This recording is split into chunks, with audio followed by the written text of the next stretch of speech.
Ya, Assalamualaikum warahmatullahi wabarakatuh. Ya, di sini saya Agus Bimilniadi, NIM 1924 10103038 akan menjelaskan tugas dari struktur data yaitu tentang fungsi rekursif. Di sini kita disuruh mencari atau membuat fungsi rekursif untuk menghitung bilangan Fibonacci ke n.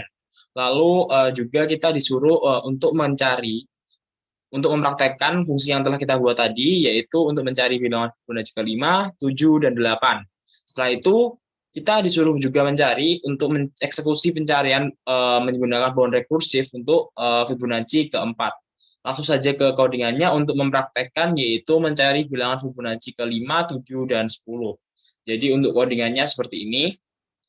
Kita membuat hitung Fibonacci di mana n ini merupakan inputannya atau bisa kita dibilang yaitu hitungan dari bilangan Fibonacci ke 5, 7, dan 10.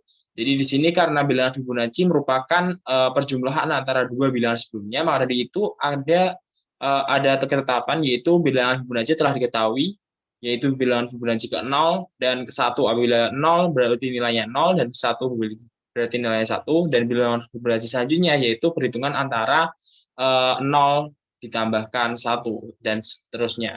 Dari itu di sini untuk base case-nya seperti ini, yaitu F-nya, if-nya dan elif-nya yaitu dari 0 dan 1 dulu.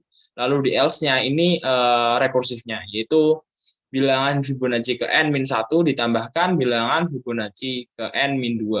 Oke, langsung saja kita praktekkan. Jadi tadi disuruh mencari bilangan Fibonacci, hitung Fibonacci yang ke 5, berarti kita print saja ini yang ke 5, lalu kita juga disuruh mencari bilangan Fibonacci ke 7 dan juga 10. Oke, langsung kita praktekkan di sini, kitaran. Nah, setelah kitaran kita mengetahui yaitu hitungan bilangan Fibonacci ke 5 yaitu 5, dari 7 yaitu 13, dan untuk 10 yaitu 55. Seperti itu. Lalu untuk soal yang selanjutnya, kita disuruh membuat pohon rekursif untuk pencarian Fibonacci keempat. Jadi untuk pohon rekursifnya seperti ini.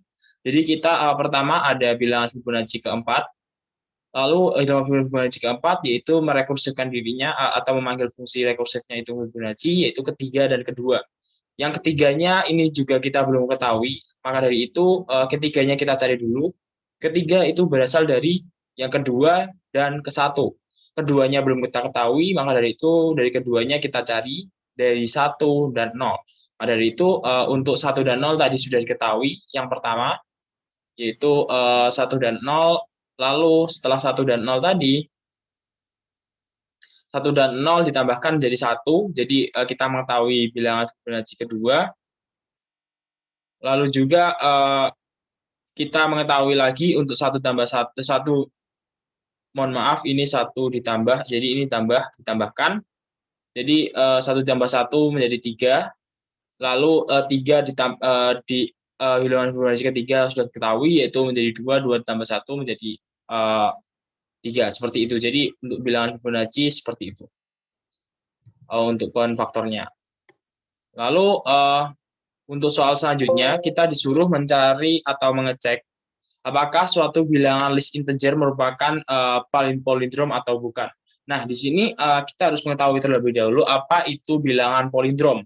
Jadi bilangan palindrom itu adalah suatu bilangan yang mengecek apakah bilangan tersebut apabila dilihat dari indeks yang paling awal dan juga indeks paling akhir itu sama. Jadi misal ini palindrom 1, 2, 3, 4, 4, 3, 2, 1. Jadi untuk indeks yang pertama yaitu 1 dan indeks paling akhir yaitu min 1.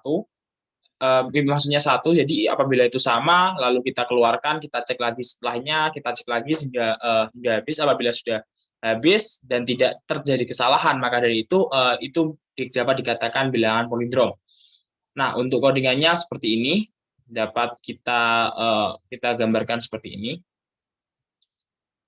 yaitu kita akan mendefinisikan cek palindrom di dalam list, lalu kita cari dulu untuk base case-nya yaitu apabila apabila dari list tersebut atau jumlah dari list tersebut kurang dari sama dengan satu, berarti hanya tinggal satu aja, itu bisa dikatakan true.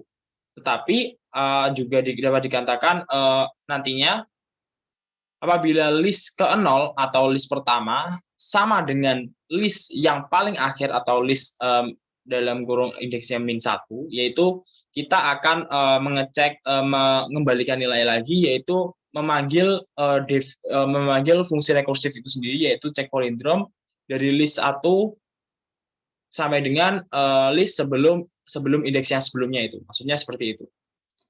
Nah, setelah itu apabila yang kedua ini tidak tidak tidak masuk, jadi kita masuk ke else, berarti untuk itu bilangan itu tidak dapat dikatakan palindrom.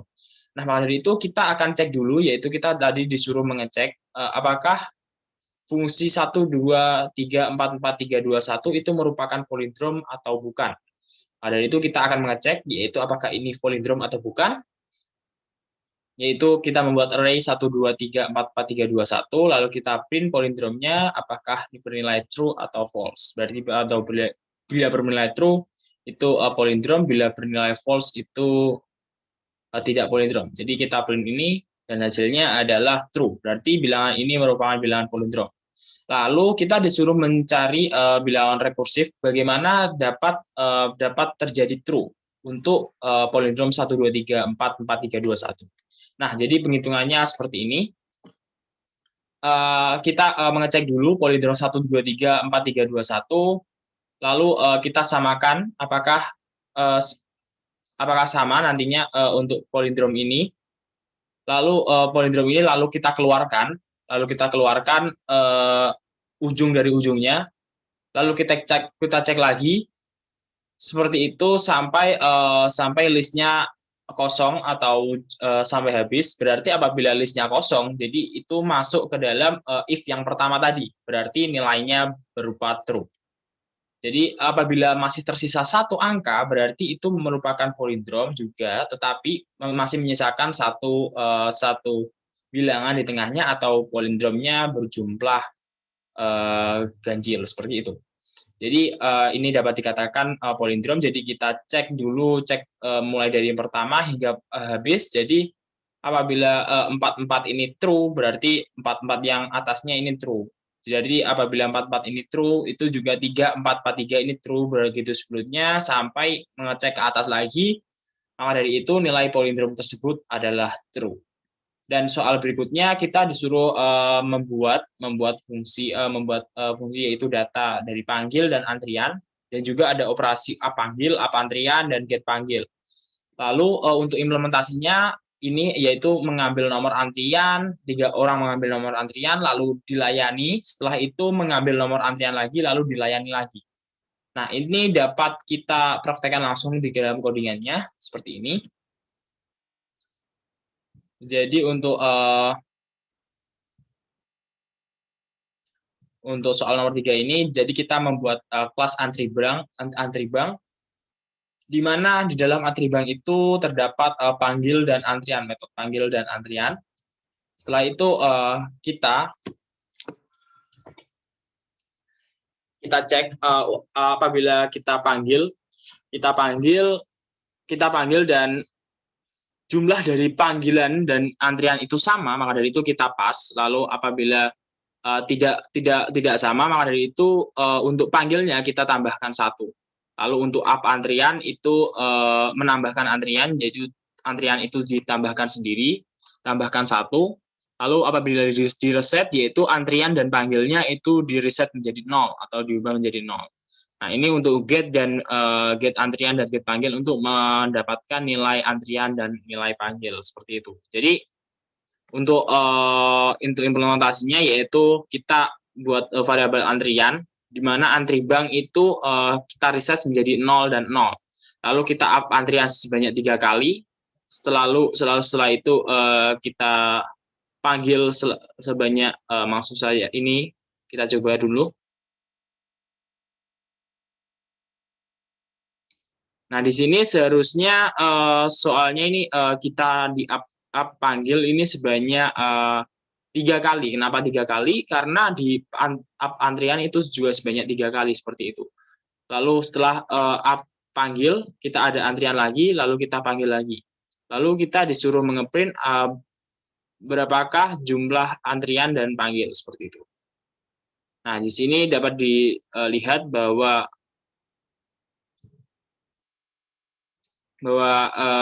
panggil dan antrian yaitu 4,4 seperti itu.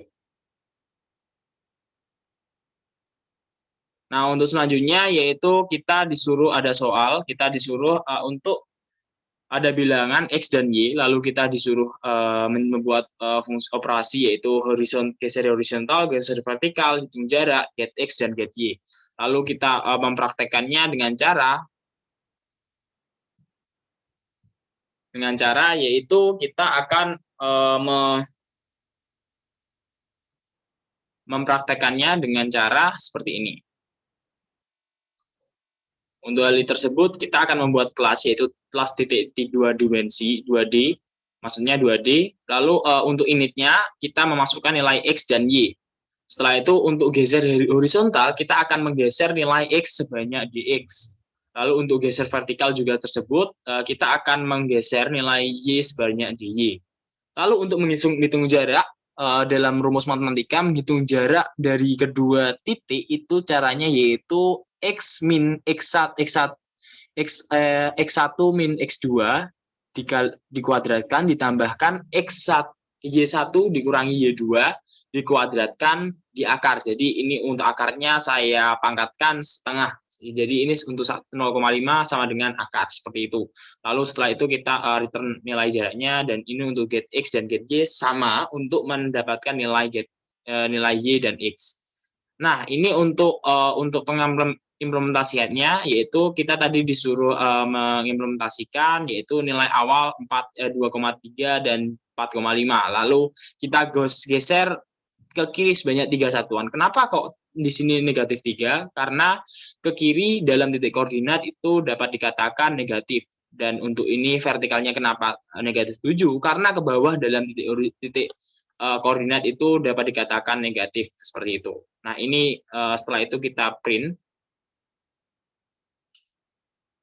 Setelah itu kita jalankan. Nah, di sini untuk nilainya, mohon maaf. Jadi di sini untuk nilainya yaitu untuk yang pertama menjadi titiknya negatif 1, negatif 4, lalu yang kedua titiknya menjadi 19,14 dan jaraknya yaitu 20,907 sekian seperti itu.